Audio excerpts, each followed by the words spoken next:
देश के इकोनॉमी को अगर बूस्ट करना है तो इसमें बहुत सारे सेक्टर्स का योगदान होता है। उनमें से ही एक सेक्टर है पावर सेक्टर। पावर की बात करेंगे तो भारत तीसरा सबसे बड़ा प्रोड्यूसर और कंज्यूमर है इलेक्ट्रिसिटी का, और इस इंडस्ट्री का ग्रोथ रेट है लगभग 4.64%। ऐसे में अगर आपको इस सेक्टर की एक कंपनी में इन्वेस्ट करने का मौका मिलेगा तो कैसा रहेगा, और इसी दौरान इस आईपीओ में इन्वेस्ट करना चाहिए या नहीं, चलिए देखते हैं। आज के वीडियो को शुरू करते हैं। Hello, Master. Welcome to the world of...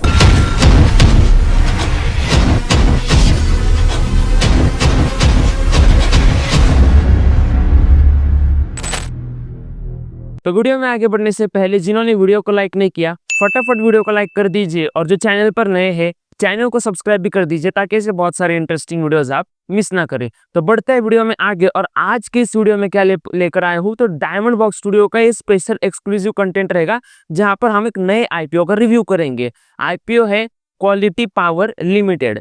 company का नाम क्वालिटी है, लेकिन क्या सही में कंपनी क्वालिटी है या नहीं, ये देखते हैं। 6 स्टेप फॉर्मूला में हम इस पूरे आईपीओ के एनालिसिस करेंगे और आपको एंड तक आइडिया आ जाएगी कि आपको इस आईपीओ में इन्वेस्ट करना है या नहीं। 6 स्टेप की इस स्टेप में सबसे पहली स्टेप कंपनी ओवरव्यू, दूसरी स्टेप की सर्विसेज, तीसरी financial, IPO details, grey market premium, और सबसे लास्ट में डायमंड एनालिसिस। सबसे पहले बढ़ते हैं कंपनी ओवरव्यू में, लेकिन कंपनी ओवरव्यू में आगे बढ़ने से पहले मैं आपको बताना चाहता हूँ कि आपने आईपीओ के लिए तो हर बार अप्लाई किया होगा, लेकिन आईपीओ आपको बहुत बार मिल नहीं रहा होगा। इसमें आप कुछ गलती कर देते हो या फिर कुछ स्ट्रेटेजीज है जो आप नहीं लगाते। तो आपके स्क्रीन पर जो वीडियो है पूरा वीडियो जरूर देखिए और आपके आईपीओ मिलने के चांसेस 99% तक जरूर लेकर जाइए। बढ़ते हैं वीडियो में आगे। कंपनी ओवरव्यू में सबसे पहला जो हमारा पॉइंट होता है वो होता है इंडस्ट्री। ये कंपनी किस इंडस्ट्री में काम करती है, तो ये कंपनी काम करती है electrical equipment and power technologies की इंडस्ट्री में। ग्रेट। इंडस्ट्री के बाद आप आगे बढ़ता हूँ बैकग्राउंड यानी ये कंपनी का कैसा बैकग्राउंड रहा, तो ये कंपनी स्टैब्लिश हुई साल 2001 में। कंपनी का नाम है क्वालिटी पावर लिमिटेड। ये कंपनी ग्लोबल क्लाइंट्स को भी सर्व करती है और लोकल क्लाइंट्स को भी सर्व करती है।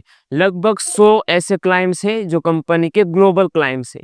उसी के साथ साथ company high voltage electrical equipment and solutions for electric grid connectivity, ऐसे कुछ सॉल्यूशंस ये कंपनी देती है। अब ऑब्जेक्टिव्स पर आ जाते हैं और बात करते हैं कि कंपनी अपना आईपीओ क्यों लेकर आई है। तो टोटल जो आईपीओ है वो लगभग 859 करोड़ का आईपीओ है, जिसमें से 73.8% ओएफएस है यानी ऑफर फॉर सेल, और 26.2% जो है वो फ्रेश इशू है। ओके। और इसी के बाद दूसरा इनका ऑब्जेक्टिव है केपेक्स, यानी क्या, कंपनी को नई नई मशीन खरीदनी है, पावर ट्रांसमिशन जो पावर जनरेशन उसे और बूस्ट करना है, तो इसके लिए नई मशीन वगैरह चाहिए, तो कैपिटल एक्सपेंडिचर चाहिए। उसी के साथ साथ एक्विजिशन, 2-3 कंपनी है जिनको इस कंपनी को एक्वायर करना है, इसके लिए भी इनको पैसा चाहिए। तो ये इनके ऑब्जेक्टिव्स है, आईपीओ क्यों लेकर आए हैं ये मैंने आपको बता दिया। अब आगे बढ़ते हैं और बात करते हैं की सर्विसेज की। ये कंपनी अपने जो कस्टमर है उनको क्या सर्विसेज ऑफर करती है। सबसे पहले देती है रिएक्टर्स एंड ट्रांसफॉर्मर्स, दूसरी सर्विस देती है कैपेसिटर बैंक्स एंड कन्वर्टर्स, और तीसरी सर्विस जो कंपनी देती है वो है ग्रिड इंटरकनेक्शन सॉल्यूशंस। ये कंपनी की रीच कहाँ पर है, किसको से ये कंपनी अपनी सर्विसेज देती है, तो ऑब्वियसली प्राइवेट पब्लिक दोनों सेक्टर की कंपनीज को ये कंपनी अपनी सर्विस देती है, लेकिन ज्यादा तो कामकाज होता है पब्लिक सेक्टर में। ग्रेट। तो रीच के बाद अब आगे बढ़ते हैं और बात करते हैं कि ये कंपनी का रेवेन्यू डाइवर्सिफिकेशन, कितना रेवेन्यू आता है और कहाँ से आता है। सबसे पहले देखते हैं रेवेन्यू कहाँ से आता है। अगर 100 रुपीज कंपनी के अंदर आ रहे, 100 रुपए इस कंपनी के अंदर रेवेन्यू के तौर पर आ रहे हैं, तो उसमें से आप देख सकते हो 78.4% इंटरनेशनल से आते हैं, यानी बाहर विदेशों से आते हैं, और 21.6 रुपए आते हैं भारत के अंदर से। यानी यहाँ से एक चीज कंक्लूड की जा सकती है, कंपनी फॉरेन रेवेन्यू काफी ज्यादा लेकर आ रहे, लगभग 78.4% का रेवेन्यू फॉरेन कंट्री से आता है। ग्लोबली अच्छा खासा काम कर रही दिख रही है ये कंपनी रेवेन्यू। ओके। तो आप देखिए इसके बाद ये जो हमारा पॉइंट हो ये हो गया कंपनी ओवरव्यू। आप बढ़ते फाइनेंशियल्स पर। फाइनेंशियल्स का सबसे इंपॉर्टेंट फाइनेंशियल होता है रेवेन्यू। रेवेन्यू की अगर बात करेंगे तो साल 2022 में आप देख सकते हो कंपनी का जो रेवेन्यू है वो पहुंच गया है, कंपनी का टोटल रेवेन्यू वो है 183 करोड़, 2023 में 253 करोड़ और 2024 में कम हुआ है 156 करोड़।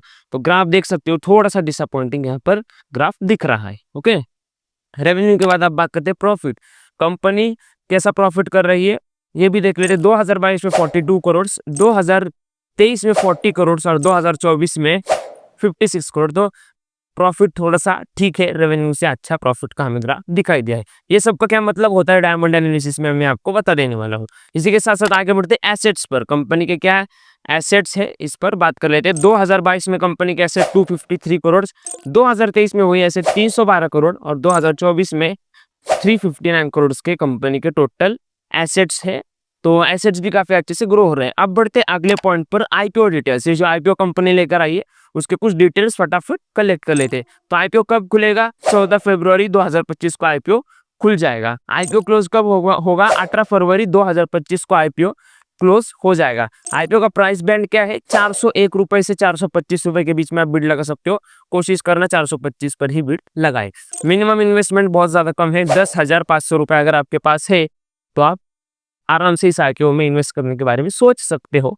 करना है या नहीं इस पर मैं बात करूंगा। ओके, आईपीओ डिटेल्स में अगले पॉइंट पर बात करते हैं। आईपीओ साइज तो मैंने पहले कहा 859 करोड़ का लगभग ये आपको आईपीओ दिखाई देगा। एक्सचेंजेस कहाँ पर लिस्ट होगा? National stock exchange, Bombay stock exchange. अगर आपको पता नहीं है ये क्या है एनएसई बीएसई, तो आपको स्क्रीन पर जो है पूरा वीडियो आप जरूर देख सकते हो ताकि आपको पूरी आइडिया आ जाएगी। बिल्कुल बेसिक से हमने एक्सप्लेन करने की कोशिश की है। बढ़ता हूँ आगे। अलॉटमेंट, ये जो कंपनी का शेयर्स आपको मिले हैं या नहीं, या कब पता चलेगा आईपीओ के? तो 19 फरवरी 2025 को पता चल जाएगा। और इनकी लिस्टिंग कब होगी? तो 21 फरवरी को लिस्टिंग इस आईपीओ की हो जाएगी। बढ़ते एक और इम्पोर्टेंट पॉइंट पर जो है grey market premium. Grey market की बात करेंगे तो देखिए, स्टॉक मार्केट में किसी भी आईपीओ की ऑफिशियल डीलिंग होने से पहले अनऑफिशियल मार्केट या फिर अनऑथराइज्ड मार्केट में उसकी डीलिंग स्टार्ट हो जाती है। उसे कहा जाता है ग्रे मार्केट। और वहां पर लोग कितना ज्यादा एक्स्ट्रा देने के लिए तैयार है उसे कहा जाता है ग्रे मार्केट प्रीमियम। कंपनी के ग्रे मार्केट प्रीमियम की बात करेंगे तो 35 रुपीज का ग्रे मार्केट प्रीमियम है। और परसेंटेज में कैलकुलेट करेंगे तो 8.24% का जीएमपी है, जो एक डिसेंट माना जा सकता है। ओके, ठीक है। अब सबसे इंपॉर्टेंट पॉइंट पर आ जाते हैं, डायमंड एनालिसिस पर। और अब आपको यहाँ पर पता चलेगा कि आपको इस आईपीओ के साथ क्या करना है। लेकिन वीडियो में आगे बढ़ने से पहले ओला कंपनी को लेकर जो मार्केट में हाल हवामान चल रहे हैं, ओला कंपनी बहुत ही जल्द बंद भी हो सकती है। अगर ओला की पूरी बिजनेस की स्टडी आपको देखनी है तो आपके स्क्रीन पर जो है पूरा वीडियो आप जरूर देखें।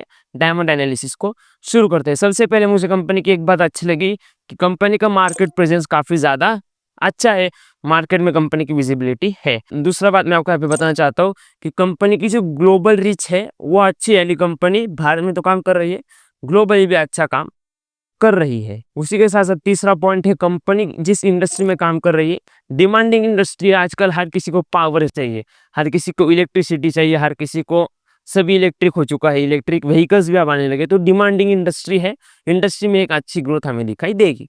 उसी के साथ साथ अगर इस कंपनी की बात करें तो मैन्युफैक्चरिंग में कंपनी की एक्सपर्टीज है, यानी काफ़ी वी कैन से अच्छे से कंपनी मैन्युफैक्चरिंग करती है। जो अभी यूनिट्स वगैरह है उनका मैन्युफैक्चरिंग कंपनी अच्छे से कर रही है, एक्सपर्टीज है उनकी।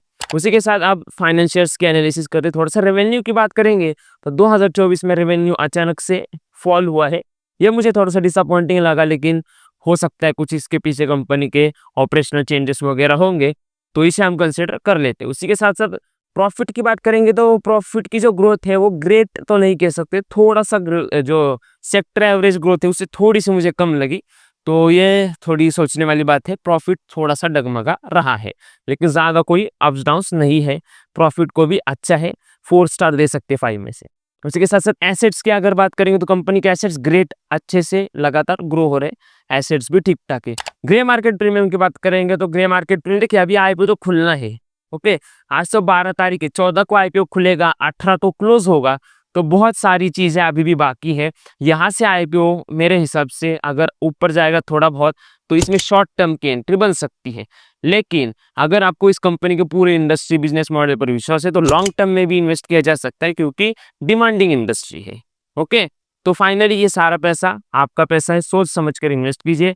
हम आपको इन्वेस्ट करने के लिए इंसिस्ट नहीं कर रहे। अगर आपको स्टॉक मार्केट आता नहीं तो स्टॉक मार्केट अगर आपको बेसिक से सीखना है, बिल्कुल बेसिक से, तो आपके स्क्रीन पर जो है पूरी प्लेलिस्ट आप जरूर चेकआउट कीजिए। 1 बाय 1 सारे वीडियोस देखिए, स्टॉक मार्केट की जर्नी आपकी शुरू कर दीजिए। फाइनेंस से लेकर बहुत सारा कंटेंट अपने चैनल पर अवेलेबल है, एक बार फाइनेंस के सारे वीडियोस जरूर चेकआउट कीजिए। फाइनेंस के साथ साथ बिजनेस का भी कंटेंट है और सबसे लास्ट में लाइव कोचिंग का भी कंटेंट है। एक बार आपके स्क्रीन पर जो है सारे वीडियोस जरूर चेकआउट कीजिए। फाइनली अगर आप यूट्यूब पे देख रहे हो तो सब्सक्राइब कीजिए, फेसबुक या इंस्टाग्राम पे देख रहे हो तो फॉलो कीजिए। धन्यवाद।